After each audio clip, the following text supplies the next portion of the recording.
పాల తాలికలు ఎలా చేయాలో చూద్దామండి. ముందుగా బియ్యం పిండి తీసుకోండి, కొంచెం సాల్ట్ తీసుకోండి, ఒక గిన్నెలోకి నీళ్లు తీసుకుని బాగా మరిగించండి. మరుగుతున్న నీటిలో ఒక స్పూను నెయ్యి వేయండి. బాగా మరిగిన తర్వాత ఆ నీళ్ళని పిండిలో వేసుకుని కలుపుకోవాలండి. ఎక్కడ పొడి పొడిగా లేకుండా చూసుకోండి, మొత్తం ముద్దలాగా అయ్యేలా చూడండి. తర్వాత చిన్న చిన్న బాల్స్ కింద చేసుకుని చూపించిన విధంగా తాళ్ళు కింద చేసుకోండి. తర్వాత ఒక గిన్నెలో పాలు పెట్టుకోండి. పాలు బాగా మరిగిన తర్వాత మన పిండితో చేసుకున్నవి ఆ పాల్లో వేయండి. పాల్లో వేసి 2-3 సార్లు తిప్పుకోండి.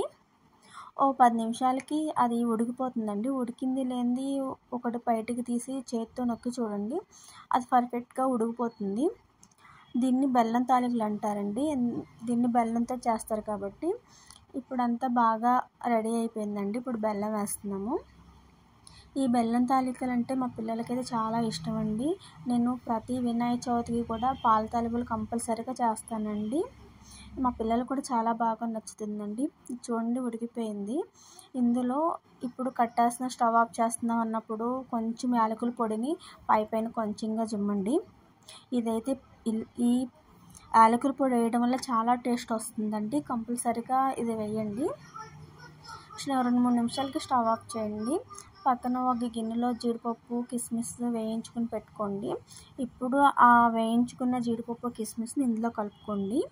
పాల తాలికలు అనేవి రెడీ అయిపోయినట్టేనండి. ఒకసారి మీరు కూడా ట్రై చేయండి. ట్రై చేసి ఎలాగుందో కామెంట్ చేయండి. Thank you.